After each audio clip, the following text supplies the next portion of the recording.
End of July, about the 23rd, there was an awesome lightning storm out here.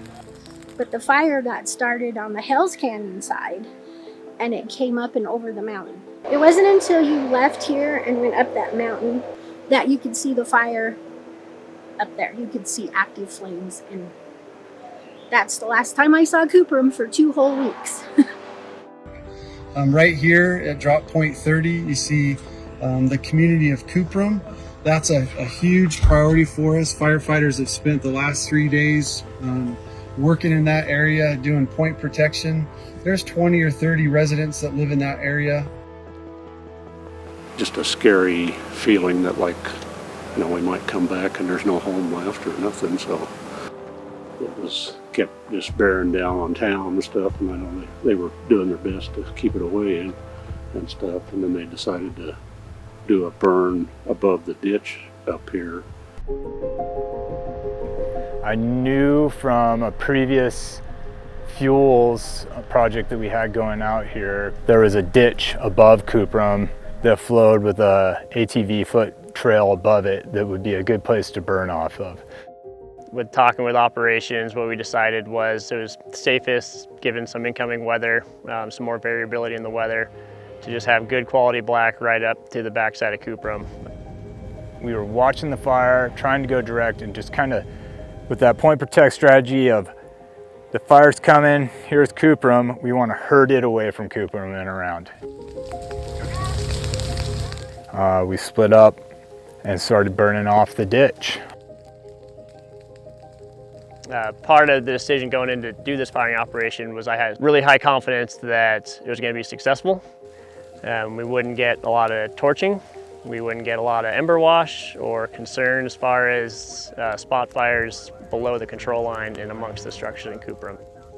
We were successful in leaving a lot of the mature overstory still in around the town of Cuprum because of the fuels treatments that we had done previously. There had been some commercial logging, some non-commercial thinning, which is small diameter trees, typically less than 8 inches, to remove the ladder fuels, and we had done some prescribed fire treatments in that area as well. That fuels treatment piece to the north of Cuprum really bought them a lot. And if you get in there, you'll see that those trees aren't scorched. There was a couple that did get scorched, but a backing fire came through there and the trees are in place. The fuels treatment did its work. Firefighters had a lot more success than they would have if those treatments weren't in place.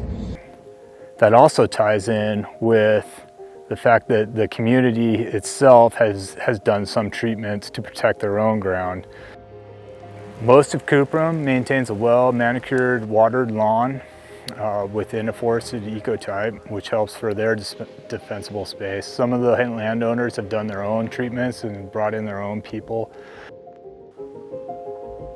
Our place, it's been purposeful, you know, reduce the ladder fuels, have green space, try to keep the long needle pines around us, keep all that cleaned up off your roof, out of the corners of your house, those sorts of things. And it's been purposeful. My husband's done all this work because he doesn't want it to burn down.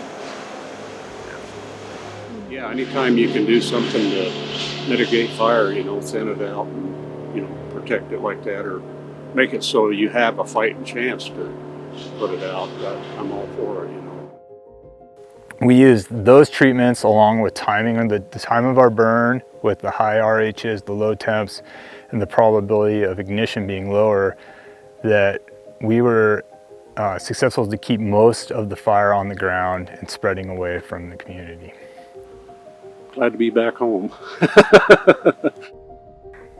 Those things all came together in this scenario that we had been thinking about for years and years. Of what are we going to do when the fire comes up and into Cuprum? Well, it happened.